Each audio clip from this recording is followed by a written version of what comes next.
everyone, welcome to Learning Impact. In today's lecture, we will discuss group formation stages by Bruce Tuckman along with the further development. So let's start. Okay, first is the group formation stages. It is also called the stages of group development, or it is also called the Bruce Tuckman stages of group development. What was these stages of group development? It actually describes a path that team follow on their way to high performance.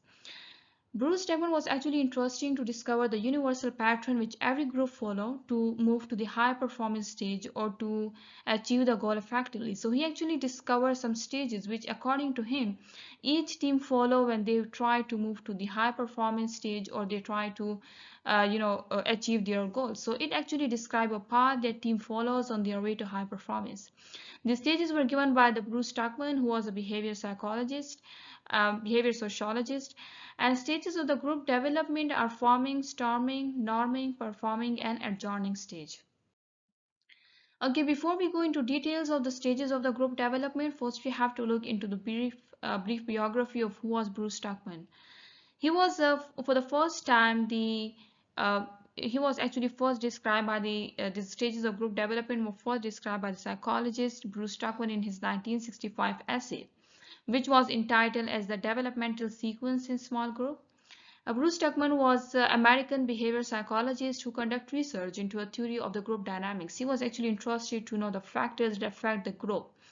So it is also called the group dynamics. So he was interested in theory of group dynamics. He originally came up with the team building theory in 1965. This team building theory was the original name of the Tuckman stage of the group development. For the first time when this theory was proposed, it was known as the team building theory. As its name indicated, it was actually focusing that how the team form and then in collaboration and along with the conflicts also, they move to the high performance. In his essay, which was called the developmental sequence in small group, he originally came up with the team building theory in 1965, and his research revealed that groups of all kinds they follow a common four-step pattern. But then 12 years later in 1967, in collaboration with the Mary and Jensen, he expanded the theory to include a fifth stage also, which was the adjourning stage, which took into account the disbanding of team once it reached the goals.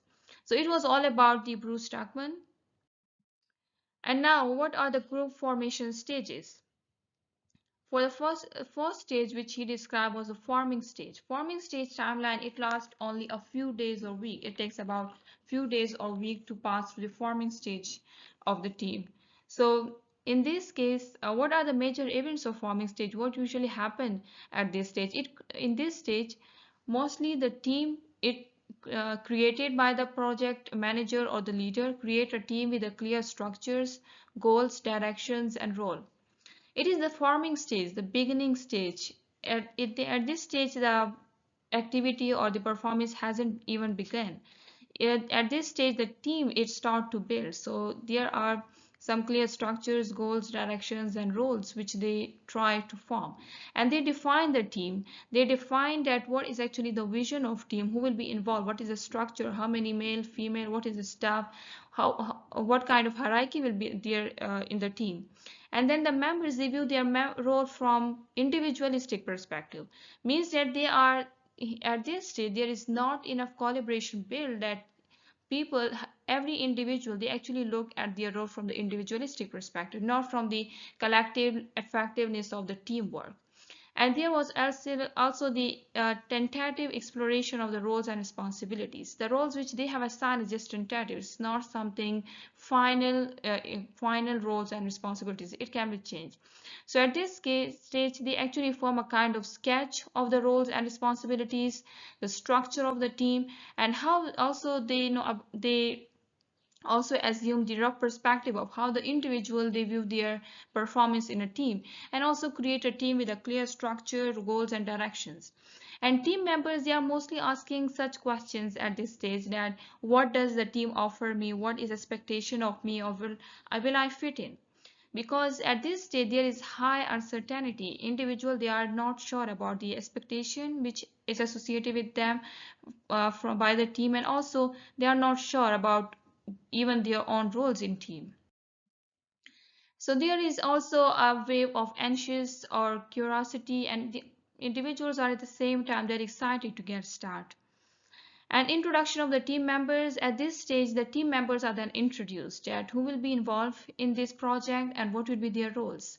And period of orientation and getting acquainted, because it is the stage where people, they try to get acquainted, they try to know each other, they try to listen to the introduction of the other team members, so they can know about each other, that from which background they have come and how they will collaborate to fulfill the goals of the team. Okay, so we can say that if we conclude all the events of the forming team, we can say that at this stage the team, they actually learn about opportunities and challenges.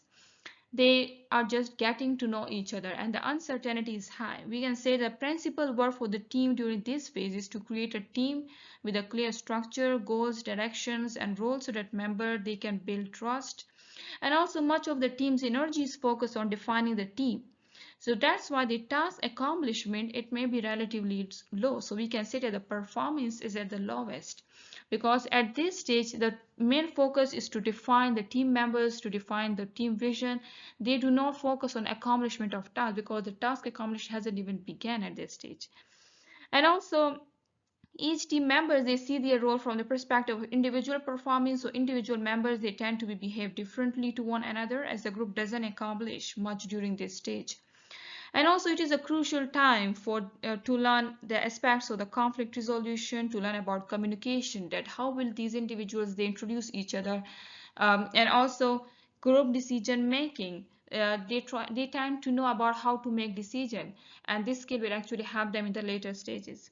And they also tend to know about the time management, but the task hasn't still been assigned to these members. And also this is the stage at which the group members, they test boundaries, they create the ground rules, and also they define organizational standards. So there is also the tentative exploration of the roles and responsibilities and introduction of the team members. So in this case, we can say that it is a stage where the task accomplished hasn't even begun. This is the stage before the task assignment starts. So at this stage, the team formation began.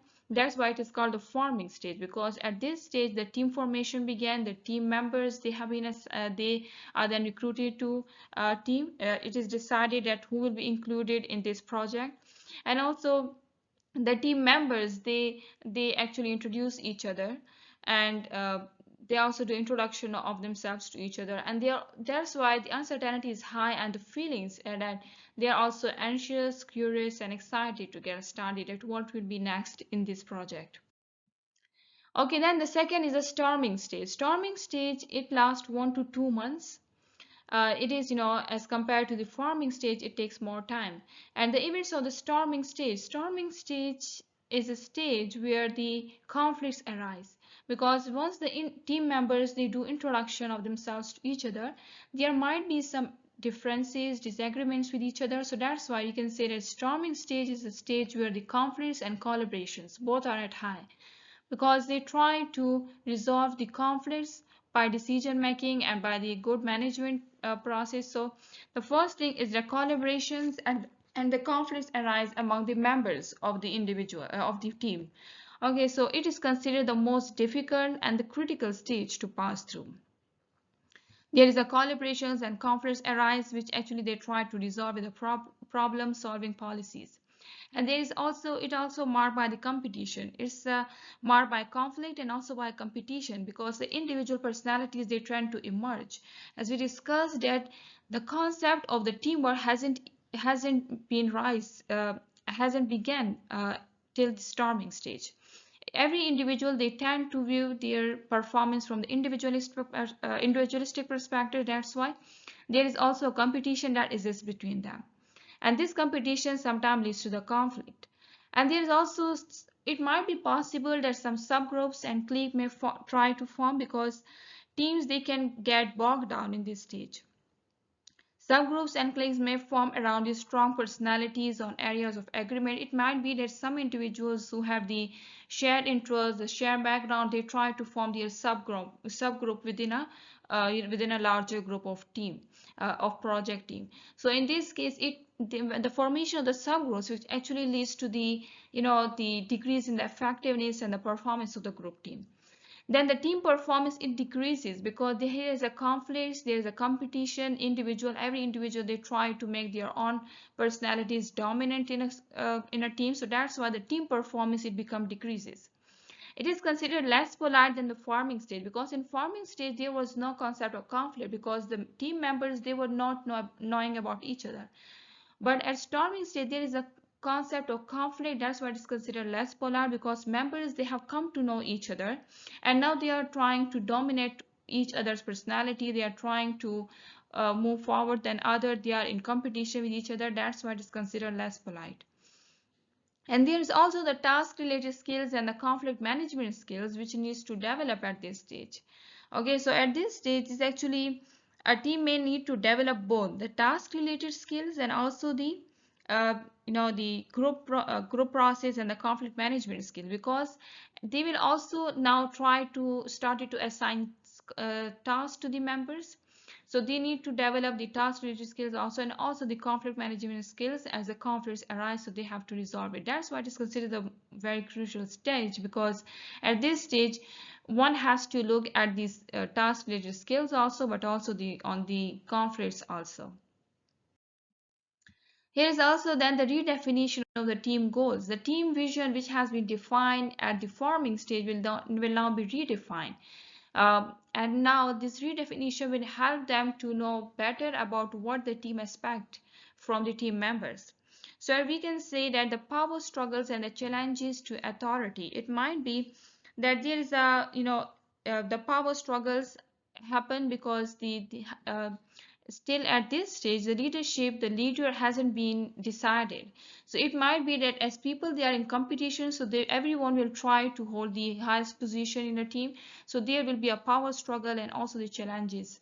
So if this step, it is a crucial step. If it left unchecked, it can lead to the face-to-face tension. It can lead to the we can say that the team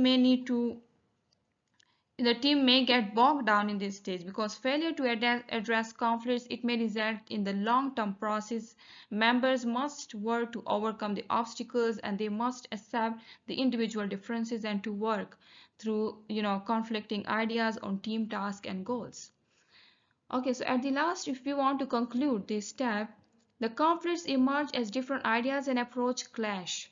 Okay, at this stage, there is a conflicts emerge because different ideas and approaches, they are in clash with each other, as every personality is in competition with another personality, with the other colleagues. And there is also competition for the leadership or the decision-making roles. That there is a competition for the leadership or decision making roles, because this is actually the huge challenge to the power struggle, that everyone want a higher position in the team, as the team members and the leaders hasn't been it's just a tentative exploration. It hasn't been decided finally. So tension and disagreements over the direction of the project can happen. So we can say that storming stage is the stage where there might be the possibility of group collaboration, but at the same time there might be the possibility of the internal conflicts. It actually marked by the conflicts and competitions as individual personalities emerge. Team performance, it gradually decreases because energy is put into the unproductive activities. Is the conflict, the competition, and also the subgroups and cliques, they form because of the strong personalities. It might be where there are some areas of agreement around which the subgroups form, and teams can get bogged down in this stage. Failure to address conflict may lead to the long-term process, and it is considered the team may need to develop the both task-related skills and the also the the conflict management skills. And here is also the redefinition of the team goals, roles and tasks, which can help team members they pass the frustration or confusion so they may experience during the storming stage. And it can if this stage is actually the crucial stage. If it left unchecked, it can lead to the face-to-face confrontations and even lead to the online tensions. Okay, so that's why this is all about the it's all about the storming stage. Okay, then the third stage is the norming stage. It's like timelines actually last 4 to 12 months. Okay, this stage is comparatively to the storming stage. It takes more time. Now, what are the events of the norming stage? What happened at this stage usually? As we have studied that in storming stage, the team has been defined, but there is a conflict, there is a collaboration, so there is a, the conflict management skills which needs to develop to resolve the conflicts. But at the norming stage, now the constructive feedback is started to begin, because at the storming stage there was unproductive activities which was the main focus. So if the stage it is luckily to pass to the storming stage, at the norming stage it will become easy for them. They will pass to this stage smoothly, because here is the main focus, the constructive feedback.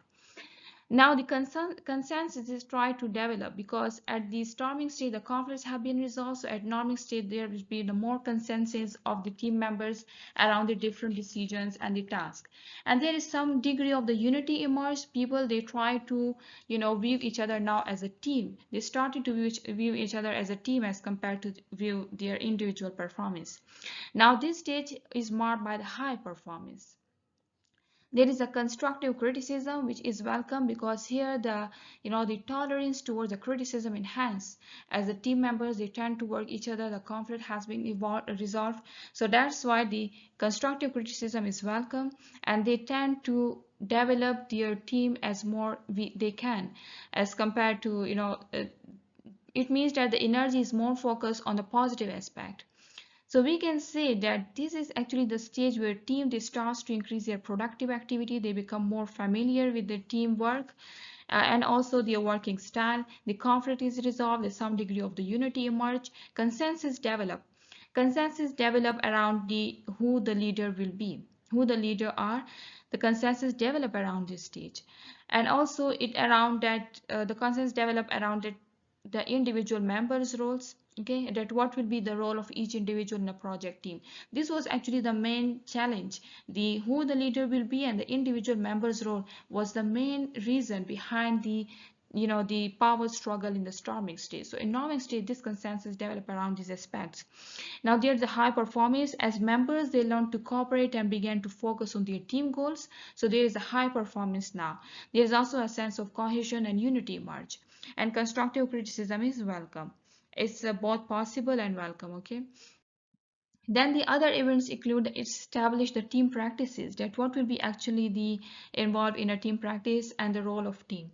Here is a meaningful communication which emerge. As the harmony is precarious, if disagreements it re-emerge, so the team can slide back into the storming stage. That's why it needs the meaningful communication. Team develop their own language. It's actually the nicknames which they usually use in case of when they try to work as a team.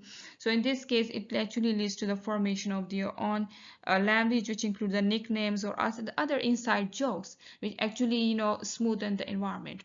Then increase in the productivity. As the team has resolved the conflicts, and it will lead to the increase in productivity, but this productivity is related to both individual and the collective work. The productivity will enhance an aspect of individual productivity and also the collective productivity. As the individuals, their efficiency enhanced, ultimately will lead to the team's effectiveness.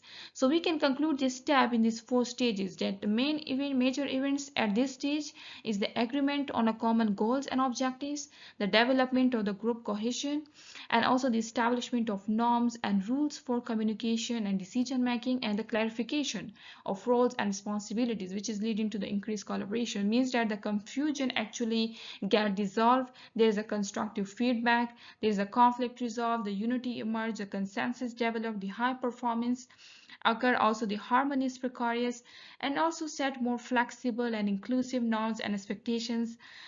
Members experience an increased sense of comfort in expressing their real ideas and feelings, and also they recognize the variety of opinions and experiences, make the team stranger and its product richer. And also members, they make a conscious efforts to achieve the group harmony. They also establish the team ground rules and practices. There is a more frequent and the meaningful communication. The team, they tend to develop their own language and the inside jokes, and also there is an increase in productivity. It's actually the appropriate time for an evaluation of the team process and productivity. So we can say that it's actually encourage the stability in a team. Okay, then the fourth stage is the performing stage. Performing stage actually takes a year or more working together on projects. So this stage began when the group is comfortable to work and end when the stage is completed. This performing stage was the last stage, which was described by the Bruce Tuckman in his original team building theory in 1965. The fifth stage was not added. According to him, it was the last stage, but later on 1977, 12 years later, the other stage was included. So performing stage, that's why performing stage is considered a stage when the job ends, because at that time, this stage was considered the last stage of the group formation stages. So what are the major events of the performing stages? It is actually considered the ideal stage of group development. It is called performing stage, means that here the performance is high. It is at peak. The performance level is at peak. Okay. It is the ideal stage of group development. The members, they're working together at the highest potential. Can-do attitude is visible, means that the individuals, they are optimistic about each and every task. They are setting rewards and evaluations. Also individual to encourage them. They also setting rewards and prizes to to make their work more efficient and to enhance their energy. And there is also evaluation of the task which already has been accomplished. Then the members, they become autonomous because now the decision making capabilities of the individual has been polished in such a way that the members, they can even make decisions without without the presence of leaders. And also there is a commitment of team which is at high because they all are working in collaboration as one team, and they are moving towards the high performance level. So there is a strong commitment of team members. Accomplishments are measured and celebrated. Also the accomplishments which they have acquired is actually celebrated at the end, and team operates smoothly and effective towards its goals. Okay, now what is the main conclusion? We can conclude the major events of this stage as is the high levels of trust and the mutual respect among team members, because the team members, there is a strong commitment. The individuals, they are actually working together smoothly, and they support each other, coordinate each other. And also there is an open and constructive communication. There is an effective delegation and coordination of tasks, and there is a high productivity and achievement of the project milestone. So we can say that this is the stage which is the ideal stage of group development. It is the stage where the team members, they are working together at their highest potential, where the team become mature, organized, and well functioned. There is a clear and the stable structures. Members, they feel satisfaction in the team's effectiveness, and also their attitude is too much optimistic. The differences among the members, they are appreciated and uses to enhance the team's performance. There is a competence and commitment of team which is at high. The accomplishments in team process, they are measured and celebrated. Also they set the rewards and they do evaluations. The performance stage begins when the group is comfortable to work. Okay, it is a stage which is actually marked to begin when the group members, they are comfortable to work, and it is end when the job is completed. So members, they are able to handle decision making process even without the supervision, as the team members have become more autonomous at this stage. Then the further developments, it was actually the further developments means the additions which has been done to the original team building theory of the Tuckman stages of group development.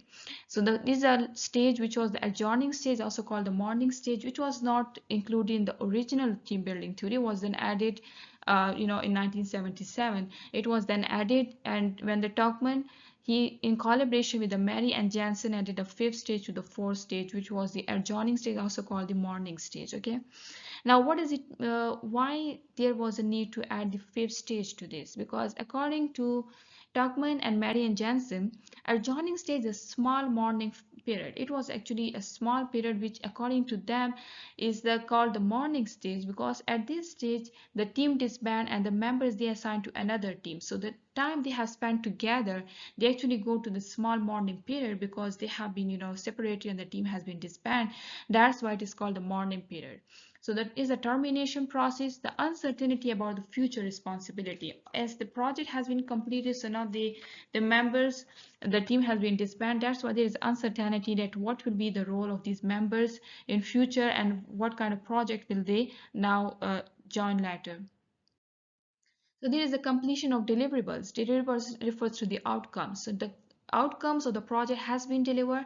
That's why the documents, it has been finally they have been finally reported in the form of documents reporting the whole process, and there is acknowledgement of the individual's contribution. Each individual who has done their good performance, their performance has been acknowledged, and each individual has been, has the tribute has been paid to these individuals for their contributions in a project.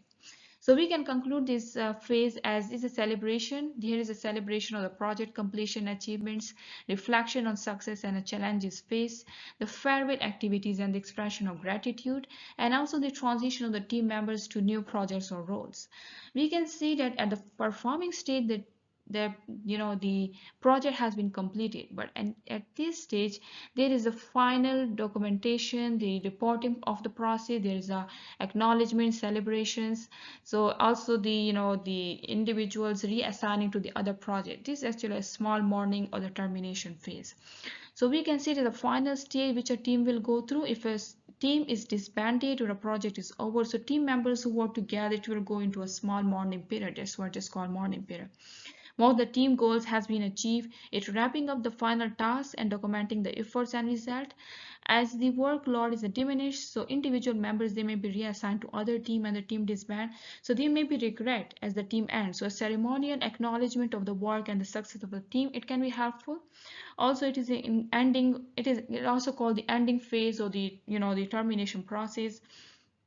Also, the uncertainty about the individual's future responsibilities is at high. There is a completion of deliverables, evaluation of the team process and the product occurs, create a closing celebration that acknowledges the contributions of individual and accomplishment of team. And also it formally ends with the particular team's existence and conclude the group's function. So we can say it actually include the finalizing documentation, meeting reporting requirements, and that's all the final requirements that is mostly done in this termination phase and the adjourning phase. Okay, so the graph of the Tuckman stages, it is, for example, P refers to performance and this T refers to time period. The forming stage where there is no performance level as the team even hasn't been established. So at forming stage the team will begin, but at the storming stage here is the conflict, that's why the team performance is at the lowest. Then the norming stage the team it tend to move to the collaboration, it tend to develop the collaboration. So there at norming stage the team performance level it has been enhanced as compared to storming.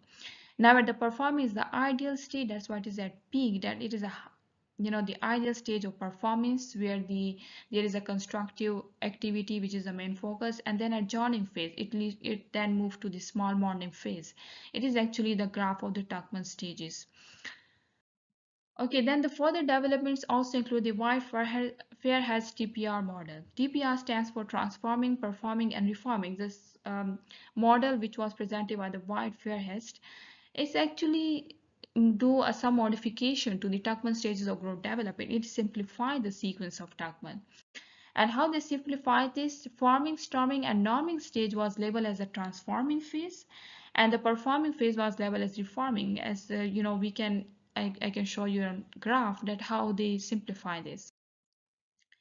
It was actually the graph of the Tuckman stages, but in case of the White-Fairhurst TPR model, this forming, storming, and norming stage, it was collectively called as the transforming stage. And what is called transforming, because they actually place it at mark it as the initial performance level. Here the performance level it tend to begin, it actually transform from the good formation to move to the performance level.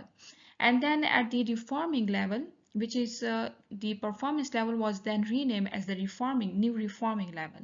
And this reforming level was actually the level at which the performance was high.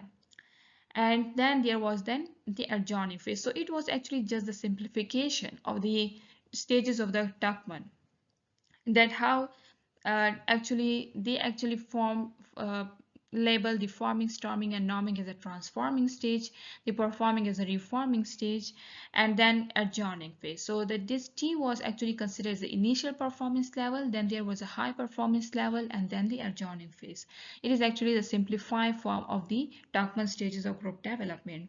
So this work was further, was developed further by White in his essay, which was called as the From Comfort Zone to the Performance Management. So it was, all about the stages of group development and the further developments, which include the adjourning phase and the White-Fairhurst TPR model. Okay, so what is the conclusion of this all the Tuckman stages? It actually the group formation stage which was proposed by the Tuckman. It offered a valuable framework for understanding the dynamics of group development, and also it illustrates the journey which groups undergo as they grow, as they form, grow, and they ultimately disband, as we discussed. Okay, it form at the forming stage, then grow through a norming stage, and ultimately disband in the the adjourning stage. Then the success of the group depends ability to progress through these stages, resolving conflicts, establishing norms, and fostering trust and communication along the way. So it actually discussed that how should a group form, what kind of stages they pass through, and how effectively they handle one stage, which actually will actually lead to the effectiveness at the later stage. So we can actually check or trace the performance or the feasibility of a group by when it passes through these forming stages of the Tuckman.